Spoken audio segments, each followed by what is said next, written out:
Setiap hari hampir 15,000 tan makanan dibazirkan dan sebanyak 20% daripada jumlah itu adalah makanan yang belum disentuh dan masih boleh dimakan. Menurut Pertubuhan Makanan dan Pertanian Bangsa-Bangsa Bersatu FAO, jumlah itu cukup untuk menampung 5.3 juta orang dengan hidangan 3 kali sehari. Selain itu, dapatan pada tahun 2019 mendapati isi rumah atau keluarga adalah penyumbang terbesar iaitu lebih 16,000 tan dalam pembuangan sisa makanan di Malaysia. Di samping itu, tahukah anda, setiap hari sekitar 1 kilogram makanan dibazirkan dan ini akan memberi impak pada masa akan datang, terutama apabila berlakunya krisis makanan. Kekurangan bekalan makanan, isu ini bukan sahaja akan dirasai di Malaysia. Malahan, ia juga membabitkan semua negara ekoran peningkatan kos pengangkutan dan pengeluaran. Selain itu, beberapa negara lain termasuk Vietnam, Kazakhstan dan Serbia juga telah melaksanakan tindakan melindungi bekalan makanan dalam negara masing-masing dengan pemberhentian ekspor sementara barangan mereka seperti beras, gandum dan minyak masak. Walau bagaimanapun, menurut Kementerian Perdagangan, Dalam Negeri dan Hal Ehwal Pengguna KPDNHEP, bekalan makanan di negara kita adalah masih di peringkat yang terkawal. Justru itu, apakah peranan wanita sebagai ibu rumah tangga untuk mengelak berlakunya pembaziran makanan? Okey, sebelum ringkas laporan pembuka untuk perbincangan kita pada hari ini, kata saya kalau kita lihat itulah krisis yang melanda dunia. Kata kita juga tadi, Yana, bila kita kata pasal krisis itu nampak macam serius sangatlah, berat sangatlah perbincangan kita. Tetapi apa yang lebih saya ingin menarik perhatian para penonton atau para wanita di luar sana, kerana berlakunya krisis makanan juga akan menjadikan barang naik harga, kos hidup semakin meningkat dan sebagainya. Jadi inilah tumpuan kita bagaimana untuk lebih memahami dan bagaimana untuk kita menguruskannya. Kerana Yana, di Malaysia ni alhamdulillah kita sangat-sangat bersyukur sumber makanan kita masih lagi ada. Kita tak ada dengar masalah kebuluran dan sebagainya, tetapi kita harus berhati-hati dalam jangka masa panjang ni, Yana. Betul, terutamanya apabila pakar dunia mengatakan bahawa menjelang tahun 2050 dunia sebenarnya akan kehabisan makanan. Jadi daripada sekarang ni kita dah kena tahu dah apa peranan kita semua. Dan untuk membincangkan tentang topik kita pada hari ini, sudah pun terhubung dalam talian sekarang ini. Yang pertama sekali kita bersama dengan Dr. Ilisriani Ismail yang merupakan pegawai penyelidik Institut Antarabangsa Aquaculture dan Sains Akuatik IKUAS Universiti Putra Malaysia UPM. Assalamualaikum. Warahmatullahi wabarakatuh. Apa khabar Dr. Ilis? Alhamdulillah, sihat. Apa khabar Yana dengan Farid? Alhamdulillah sihat. Yang seorang ni adalah seorang anak muda. Seorang muda yang saya cukup kagum sebenarnya, baru berusia 29 tahun. Kita bersama dengan Puan Nur Aisyah Syamsuddin, pengusaha dan pengurus Kebun Nurai. Okey, Kebun Nurai Syah. Betul ke Puan Aisyah? Betul, Farid. Okey. Kita mula-mula ingat Kebun Urai, rupanya Kebun Nurai Syah. Okey, baik. Farid, untuk memulakan perbincangan kita pada hari ini kan, mungkin kita boleh mulakan dengan Dr. Ilis sendiri. Doktor, tengok macam mana keadaan isu berkaitan dengan krisis makanan di luar negara, di dunia khususnya dan di Malaysia. Adakah ia memberi kesan yang begitu besar terhadap kita semua? Okey. Apa yang dapat saya nyatakan, 3 perkara yang penting di sini yang memberi impak kepada negara kita, iaitu krisis bekalan makanan. 3 benda iaitu pandemik COVID-19, perubahan iklim dan juga peperangan. Okey, kalau kita lihat bermula tahun 2020 Mac, di mana kita dilanda pandemik COVID-19, ianya telah mengganggu rantaian bekalan makanan bukan hanya di Malaysia tapi di seluruh dunia. Di mana ia telah memberi impak ke atas penggunaan dan pengedaran industri makanan, di mana kenaikan harga bahan api, pengangkutan, ia menyulitkan lagi pengedaran apabila makanan perlu bersaing dengan harga dengan barangan lain. So pada masa yang sama, bukan setakat pandemik COVID-19, tapi kita bukan di Malaysia lah, tapi di negara Amerika dan juga Eropah, mereka telah dilanda dilanda climate change ataupun perubahan iklim, banjir dan juga heat wave pada tahun 2021 di mana telah memusnahkan tanaman utama mereka. Seterusnya pada tahun ini kita ada peperangan di antara Ukraine dan juga Rusia. Sebelum peperangan ini sendiri, menurut laporan FAO, Food and Agriculture Organization, mereka telah mengatakan bahawa harga makanan sudah berada pada paras yang tinggi. So sehingga Februari 2022 makanan dari tahun ke tahun meningkat 20%. Tetapi disebabkan dengan peperangan ini ianya telah meningkat 40% ya. Jadi kita boleh lihat isu compound COVID-19, peperangan Rusia dan Ukraine dan juga disebabkan perubahan iklim ni telah memberi impak bukan sahaja di seluruh dunia, di sesetengah negara tapi seluruh dunia. Betul. Jadi kalau kita lihat di Afrika Timur juga Madagaskar, mereka sendiri mengalami kegagalan sistem pertanian disebabkan perubahan iklim. Jadi orang kata ini semua berkait-kait.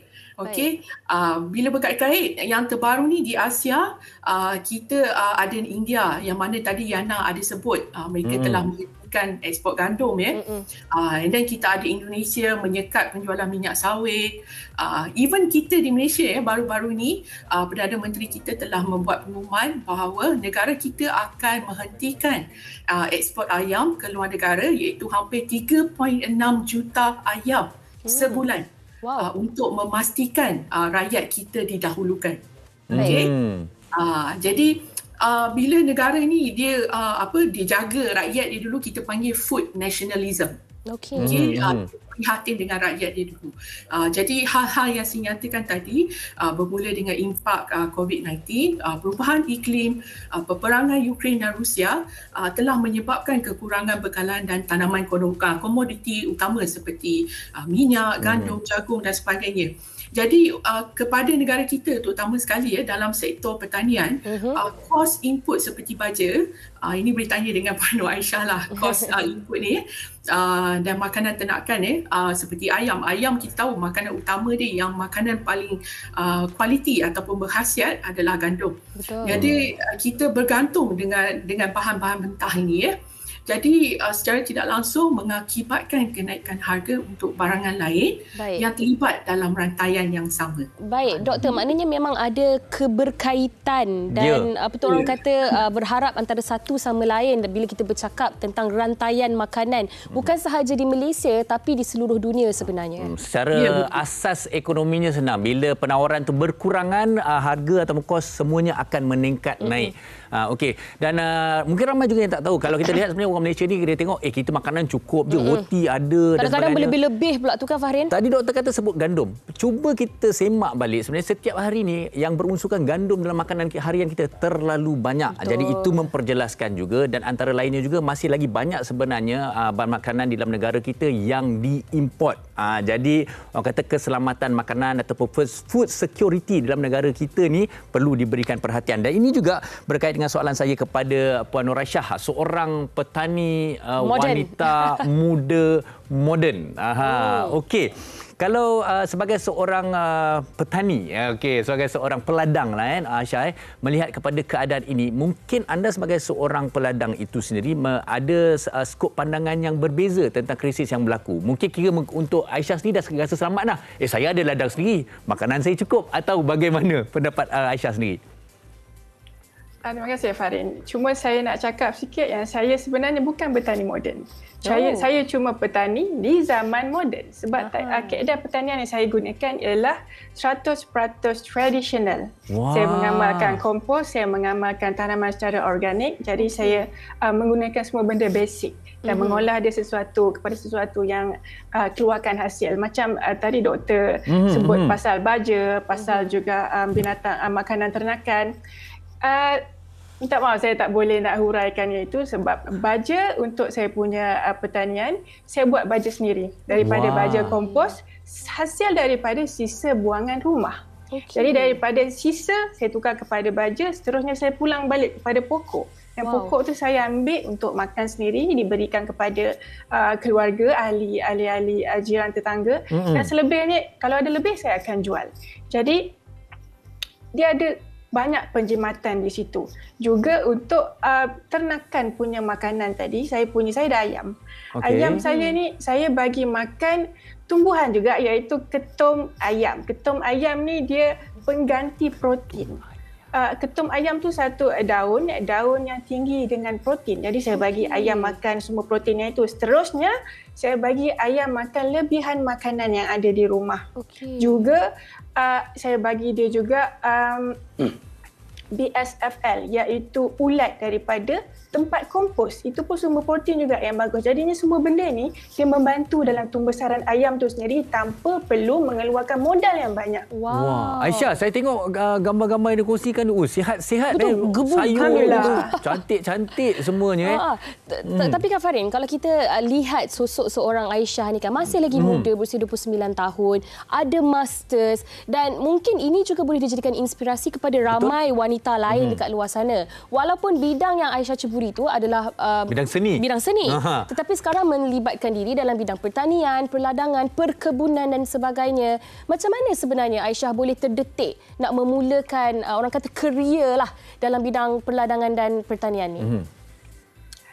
Saya tidak pernah terdetik untuk memulakan kerjaya dalam bidang pertanian. Tapi ini semua takdir Tuhan disebabkan oleh pandemik juga, yang mana saya tidak dapat tawaran kerja berdasarkan qualification yang saya ada. Jadi apa yang saya buat?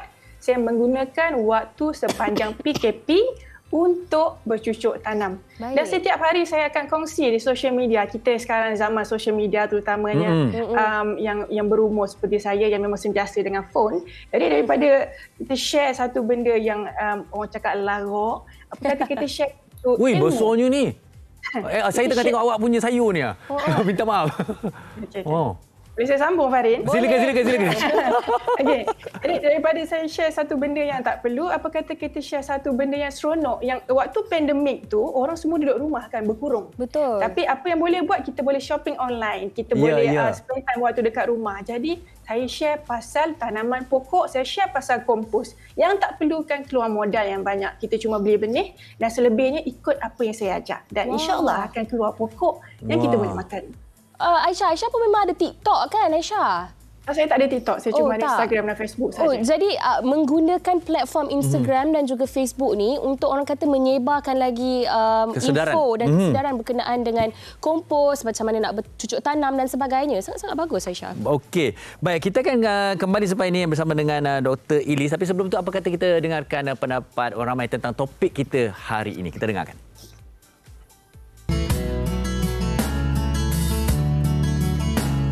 Kalau dulu kalau pergi pasar tu boleh suka-suka hati membeli. Sekarang ni saya akan insya-Allah saya akan mulakan dengan pengurangan makanan. Contoh, kalau beli ayam 3 ekor dulu, sekarang kena 2 ekor. Benda-benda macam itulah. Sayur pun kena kurangkan. And then sekarang pun makanan mahal. Segala-galanya macam memberi impact pasal ekonomi, pasal ketidakadaan bahan mentah. Jadi semuanya harus diambil kira. Sebagai seorang ibu, kita harus bijak menangani masalah tersebut. Pada saya sendiri kalau kita sediakan makanan untuk keluarga tu, kalau boleh jangan yang mencukupilah, jangan terlalu banyak, jangan terlalu kurang pun macam kesian juga kan kita nak sediakan untuk family tu. Tapi kalau boleh kita tahu dah okey, hari ni kita nak apa bahagian-bahagian yang kita nak guna. So maksudnya portion-portion tu so kita boleh tengoklah berapa banyak yang kita nak guna, jangan terlalu banyak sangat, and then kita untuk akan datang tu kita dah tahu dah apa yang kita nak bahan apa yang kita nak sediakan. Kita buat persediaan makanan. Maksudnya kita beli barang dalam 1 bulan tu ikut keperluan kita, dan setiap bulan kita audit lah. Maksudnya kalau kata sebulan tu kita beli beras dalam 20 kilo, so bila 10 kilo kita dah pakai tu kita top up lagi 10 kilo tu. So kita bila ada krisis makanan nanti kita tak adalah terkejut ataupun kita tak adalah kekurangan dari segi bekalan makanan. mereka yang berkongsikan pendapat dengan kami di WHR tentang topik kita pada ini. Dan kalau kita lihat kadang-kadang ada perkara ataupun yang kita boleh membuat pilihan dan kemudian menambah baik cara kita menguruskan kewangan kita dalam membeli makanan setiap hari dan sebagainya. Ada pelbagai cara yang boleh kita lakukan sebenarnya. Betul tu. Dan kita dah faham dah doktor sekarang ni apa yang menyebabkan krisis makanan ni berlaku. Apakah impak dan kesannya kepada kita semua. Dan mungkin doktor boleh berikan sedikit cadangan dan juga saranan kepada golongan wanita khususnya.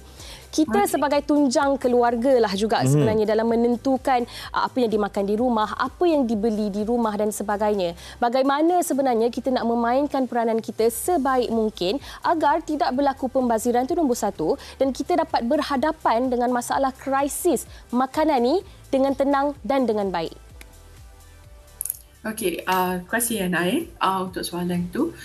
Jadi sebelum saya berikan beberapa cadangan bagaimana kita dapat menyimpan ataupun mengelakkan pembaziran makanan, ini saya petik perbelanjaan isi rumah tahun 2019, laporan daripada Jabatan Perangkat Malaysia sendiri sebab survey ni diadakan 5 tahun sekali. Jadi untuk laporan ni tahun 2019, untuk makanan sahaja purata satu isi rumah membelanjakan RM783 sebulan.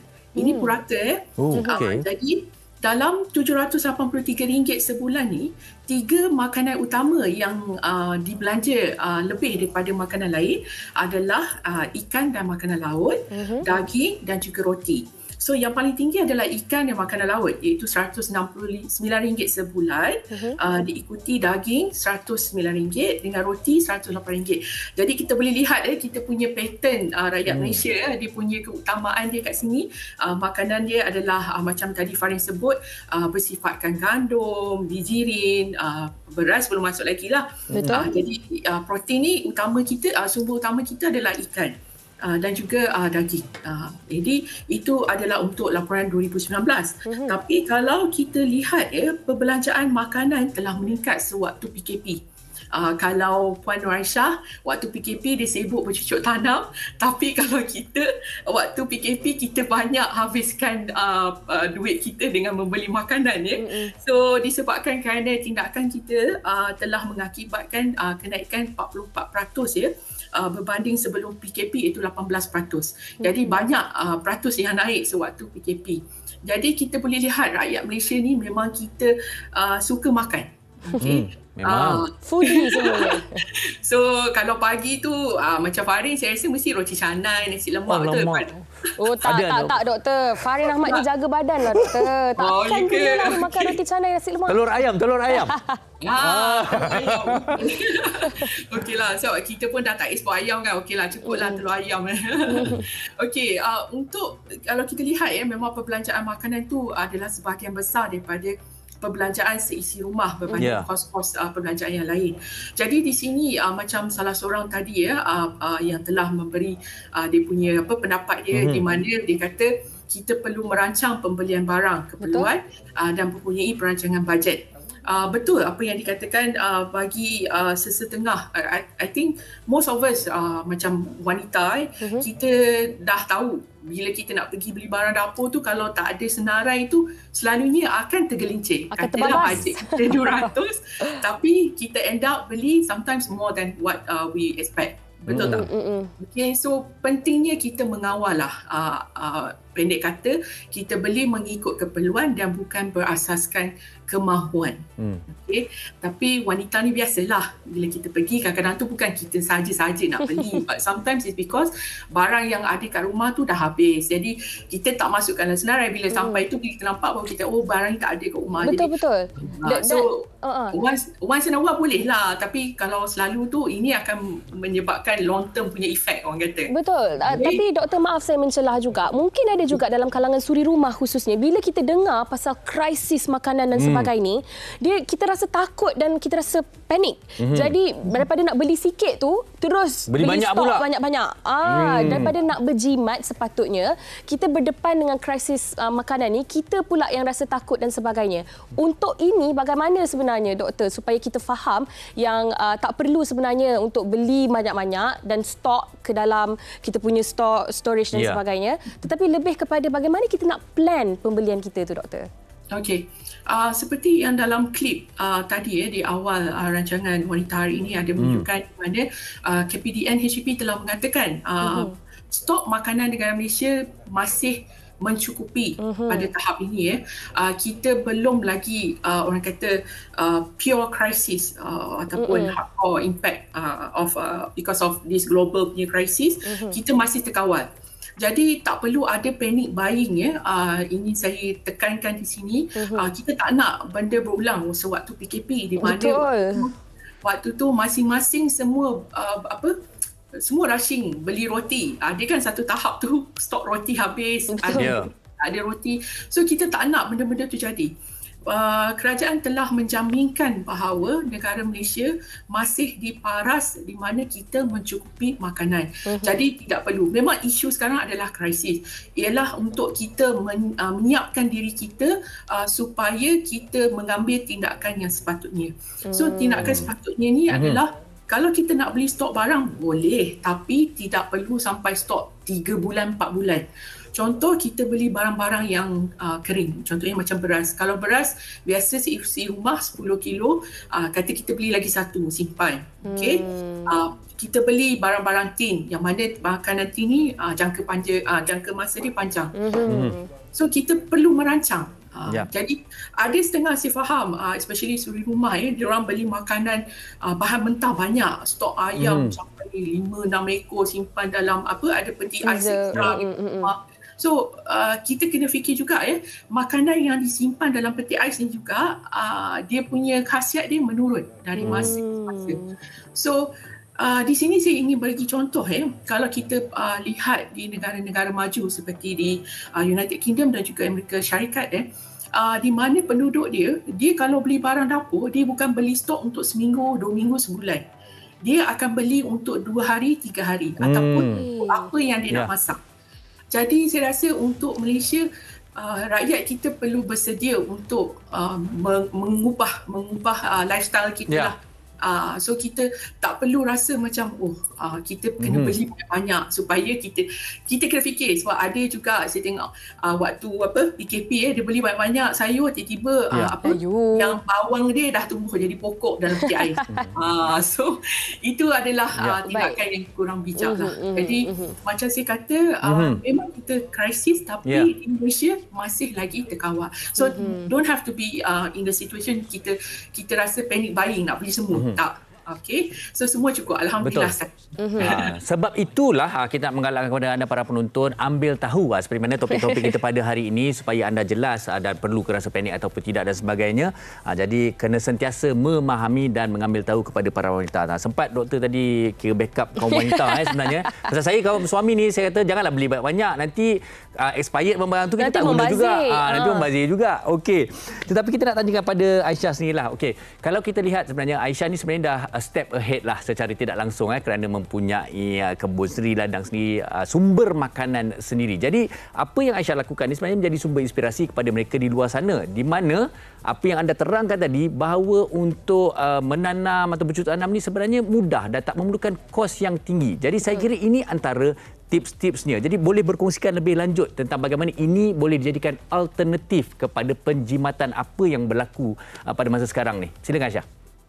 Okey, macam yang kita sedia maklum, ramai antara wanita duduk di dapur bukan sebab dia memang tempatnya di dapur, tapi dapur ni ialah tempat kita explore, tempat hobi, memasak, ada yang suka mengemas, ada yang suka menolong, dan ini satu tempat kita connect antara keluarga. Jadi macam saya sendiri, Kalau saya nak tahu apa benda yang saya tanam, saya kena masak dulu. Jadi saya duduk di dapur juga. Jadi macam orang lain, macam doktor ada sebut tadi. Kalau kita bila barang tak ada, kita kena keluar beli. Jadi bila beli kita tahu harga macam mana. Harga kian meningkat dan setiap kedai main harga sekarang ni. Kedai ni lain, kedai tu lain. Jadi apa yang kita boleh buat? Kita boleh tanam apa benda yang mudah. Apa benda yang kita selalu guna setiap hari. Sebagai contoh, herba, pandan, serai, daun kari, benda-benda yang kita biasa guna. Jadi benda tu saja pun dia dah cut cost. Lagi satu, kita boleh buat kompos daripada sisa makanan. Jadi kalau ada setengah orang, dia berbelanja barang dapur dia tinggi. Tapi dia tak ada source of income yang lain untuk tampung benda tu. Jadi apa kata, kalau dia tak boleh bercucuk tanam dan dia tak boleh nak mengubah sangat dia punya lifestyle yang perbelanjaan tinggi tu, apa kata ubah sisa yang dia ada jadi kompos. Dan kompos tu sendiri ada banyak cara. Ada menggunakan kompos cacing, ada menggunakan kompos yang macam saya cakap tadi, yang dia boleh bagikan kepada haiwan ternakan, ayam sebagai contoh, black soldier fly larva ataupun ulat kompos yang itu kita boleh jual. Benda ni kita boleh jual. Cacing tu boleh dijual, ulat tu boleh dijual ke kedai pancing, ke kedai ternakan, dan kompos tu sendiri pun harganya tinggi, lebih tinggi daripada baja-baja kimia. Sekarang ni pertanian dia lebih fokus kepada organik. Jadi apa-apa yang organik, dia harga dia lagi tinggi. Dia bukan sekadar barang pertanian, dia especially sayur. Kalau kita tengok macam kita pergi ke hypermarket, ada section untuk organik sendiri. Dan organik harga dia berbeza dengan chemical. Satu, sebab penjagaannya lebih rumit.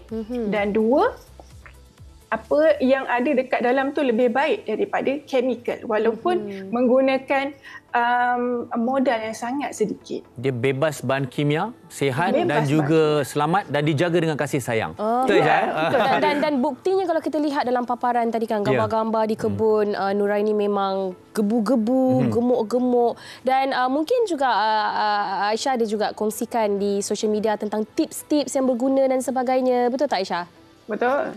Okey Aisyah, secara ringkasnya di penghujung perbincangan kita, kalau mereka di luar sana bermula dah menunjukkan minat, di mana mereka boleh mendapatkan maklumat, boleh belajar sendiri ataupun macam Aisyah sendiri, bagaimana pengalaman orang kata mencari ilmu ni? Saya refer kepada YouTube, cikgu terbesar saya, dan juga Google. Dua ni. Sekarang YouTube mudah, dan juga Google. Semua orang boleh menjadi seperti Aisyah tu sebenarnya. Betul. Baik, kita nak ucapkan terima kasih kepada Dr. Ili Sriani Ismail yang merupakan pengawal penyelidik Institut Antarabangsa Aquaculture dan Sains Akuatik IQAS Universiti Putra Malaysia. Juga terima kasih kepada Nuraisyah Samsudin yang merupakan pengusaha dan pengurus Kebun Nurai atas perkongsian pada hari ini. Nuraisyah, Instagramnya apa kalau mereka nak tengok gambar lagi ke? Instagram saya Nuraisyah Syamsuddin, Nuraisyah Syamsuddin, NURAISHAHSHAMSUDDIN. Okey, baik, terima kasih lagi kepada doktor dan juga Nuraisyah. Serba ringkas, serba padat, tapi saya kira cukup manfaatnya untuk memberi pencerahan kepada para wanita dan mereka di luar sana. Terima kasih sekali lagi. Assalamualaikum. Jaga diri semua. Waalaikumsalam.